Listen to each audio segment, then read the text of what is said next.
M'dzina la Atate ndi la Mwana ndi la Mzimu Woyera. Amen.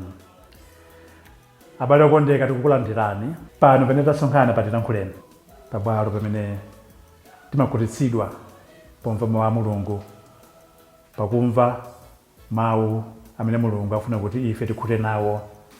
Ndipo lero ndi Loweruka, mlungu uno wa folo, nyengo ino ya Pasaka, nyengo imene ikutipatsa chimwemwe kuti Ambuye Yesu anatipatsa moyo watsopano. Ambuye Yesu anasagula moyo umene ulibe malire, kuti moyo wa dziko lino lapansi ngwakuta, moyo weniweni uli kutsogoloko kumene sitiwerenga zaka. Ambuye kwakufa atipatsa moyo umenewo. Mawu athu oyamba akuchokera m'buku la Ntchito za Atumwi. Ntchito mutu 13 kuyambira ndime ya 44 kulekezera 52. Amene akutiwerengera mawu oyamba ndi a Isaiah Peter kuchokera ku St. Anne's Parish, Ganya, mu Diocese ya Dedza. Ndipo uthenga wathu wabwino ukuchokera mu uthenga olembedwa ndi Yohane Woyera. Tiwerenga uthenga wa Yohane mutu wa 14 kuyambira ndime ya 7 kulekezera 14. Amene akutiwerengera uthenga wabwino komanso kutigawira mawu ndi Reverend Father Sylvester Kansimbi, achipani cha nsembe Aspiritans kuchokera ku St. Anne's Parish, Ganya, mu Diocese ya Dedza.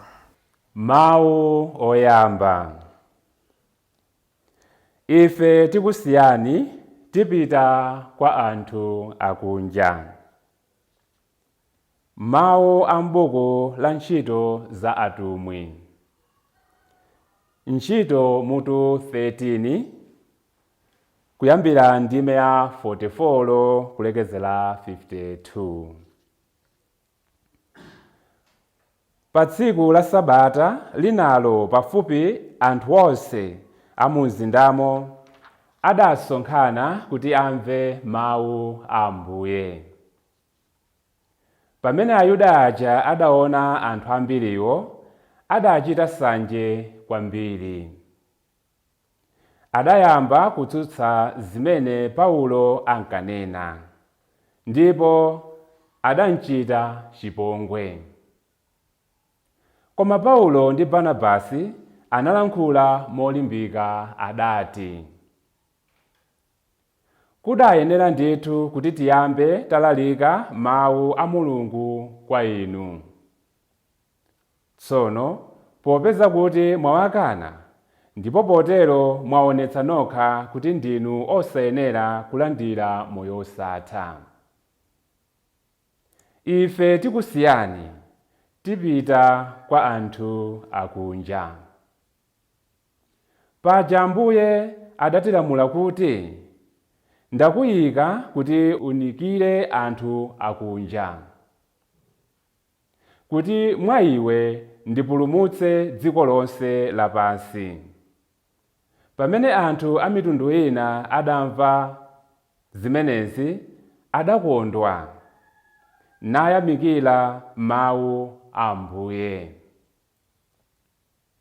Ndipo onse amene Mulungu adawasankha kuti alandire moyo osatha adakhulupirira. Mawu a Ambuye adafalikira m'dziko monse muja.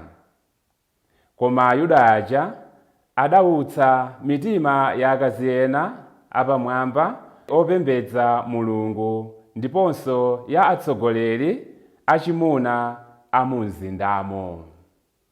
Tsono adayambitsa mazunzo osautsa Paulo ndi Barnabasi. nawapirikitsa m'dziko mwawomo. Koma iwo adasasa fumbi la kumapazi kwawo mowatsutsa, napita ku Aikoniyo. Ndipo ophunzira a ku Antiokeya adadzazidwa ndi Mzimu Woyera, ndipo adakhala ndi chimwemwe chachikulu. Mawu a Ambuye. Tithokoze Mulungu. Ambuye akhale nanu, akhalenso ndi mzimu wanu. Mawu a mthenga woyera monga adalembera Yohane. Ulemu kwa inu Ambuye Yesu. Tiwerenga uthenga wa Yohane mutu wa 14 kuyambira ndime ya 7 kulekezera 14. Yesu awawuza ophunzira ake kuti mukadandidziwa ine, Atate anganso mukadawadziwa. Kuyambira tsopano mukuwadziwa ndipo mwawaona. Filipo adati, Ambuye tionetseni Atatewo, mukatero tikhutira. Yesu adamuyankha kuti, iwe Filipo, ndakhala nanu nthawi yonseyi ndipo sunandidziwebe. Amene waona ine waonanso Atate. Nanga bwanji kuti tionetseni Atate? Kodi sukukhulupirira kuti ine ndimakhala mwa Atate ndipo Atate amakhala mwa ine? Mawu amene ndimakuwuzani sachokera kwa ine ndekha ayi, koma Atate amene amakhala mwa ine ndiwo amagwira ntchito yawo. Munikhulupirire ine kuti ndimakhala mwa Atate ndipo Atate amakhala mwa ine. Kupandapo khulupiriranitu chifukwa cha ntchito zanga zomwezo. Ndithu ndikunenetsa kuti amene amandikhulupirira, ntchito zomwe ndimachita ine nayenso adzazichita, ndipo adzachita zoposa pamenepa, chifukwa ndikupita kwa Atate. Chilichonse chomwe mudzandipemphe potchula dzina langa ndidzachita, kuti Atate adzalemekezedwe mwa Mwana. Ngati mudzandipempha kanthu potchula dzina langa ndidzakachitadi. Mthenga wa Ambuye. Ulemu kwa inu Ambuye Yesu Khristu. Amene waona ine waonanso Atate. Ubwino wa Chikhristu nkuti amene anatiululira zakumwamba, iyenso ndi amene ali kumwamba. Amene waona ine waonanso Atate. Ambuye Yesu akutitsimikizira ife umodzi wawo, iwowo ndi Atate. Timatchula polemba chizindikiro cha mtanda m'dzina la Atate ndi la Mwana ndi la Mzimu Woyera, Utatu Woyera. Pa Utatu Woyera tutchula atatu, koma ndi Mulungu mmodzi yekha. Ndipo ngati Mulungu mmodzi yekha, ntchito ya Atate yolenga ndi yofanana ndi ntchito ya Mwana yotipulumutsa, yotifera, ndi ntchito yomweyonso yofanana ndi ya Mzimu Woyera yotikumbutsa. N'chifukwa chake Ambuye Yesu akunena kuti amene waona ine waonanso Atate, kuti onsewo ndi wofanana. Mipingo yambiri sikhulupirira izi, chinthu chimene chiti tsinde la moyo wathu wa Chikhristu. Ni mipingo ingati imakhulupirira za Mzimu Woyera, ni mipingo ingati imakhulupirira kuti Ambuye Yesu ndo anolula maso chithunzi cha Mulungu. Ambuye Yesu akutipempha kuti tiwamvetsetse iwowo, ndipo powamvetsesa iwowo tikumvetsetsanso Mulungu, tikumdziwa Mulungu. Akupezeka anthu ena ophunzira ndithu Ambuye Yesu amene amadya nawo, amenda nawo, mmodzi mwa Filipo wakhala ndi Ambuye wakanthawi kakatali ndithu. Ndipo Ambuye Yesu akumuwuza kuti amene waona ine waonanso Atate. Filipo wakhala ndi Ambuye Yesu akunena kuti tionetseni Atatewo. Munthu woti ngopemphera, munthu woti wakhala mu mpingo nthawi yayitali, munthu woti amaoneka ngati nzika za mu mpingo, omvetsetsa za chikatolika, omvetsetsa za moyo wathu wa Chikhristu. Zimazindikirika kanthawi kena kati kuti palibe chilipo, chikhulupiriro chawo nchofoka, kuti Chikhristu chathu timayima pa mpanda, kuti mwendo wina uluku, mwendo wina uluku. Zimadabwitsa kuti anthu ena amene amamdziwa kwambiri Mulungu, kuthekanso ansembe enieni, kuthekanso asistere, azibusa, kapena atsogoleri a mpingo, akakumana ndi mavuto ndiwo amakhala anthu amantha, sasonyezanso chikhulupiriro mpang'ono pomwe.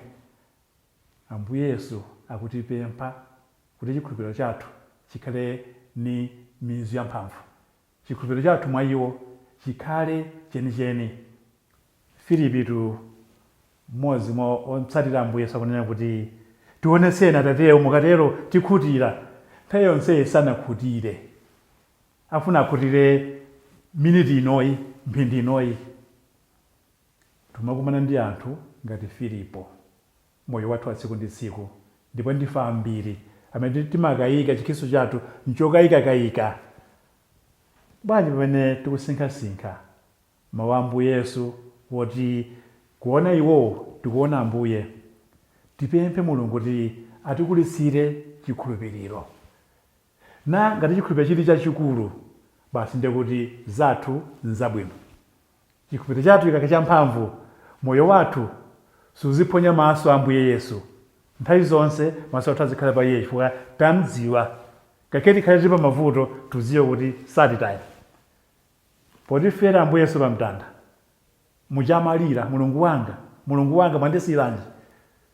Mulungu tusota anali mtulo, anali maso. Koma ife tsopano tikakhala kuti tanyamula mtanda olemera, timafuna kuti tiutaye. Situfunanso ayi. Tikhale ndi chikhulupiriro mwa Mulungu amene amadziwa njira zimene tikuziyenda, kuti tili mchipululu, tili mnyanja, tili mu mtengo wa minga, tili mavuto osiyanasiyana. Mulungu ali ngati mayi, mwana akalira amayi amampatsa bere kuti mwana ayamwe asiye kulira. Mulungu amamva ndi kuona zimene tikukumana nazo, kuti tikukhulupirira kuti kuona Ambuye Yesu tikuona mpulumutsi wathu, Mulungu wathu wotilenga. Ambuye kulitsani chikhulupiriro chathu, kuti polandira masakramenti, pomva mawu anu, basi tikhutire kuti takulandirani inu amene muli moyo wathu, amene muli china chilichonse kwa ife. M'dzina la Atate ndi la Mwana ndi la Mzimu Woyera. Amen. Sangalalani, inu mafumo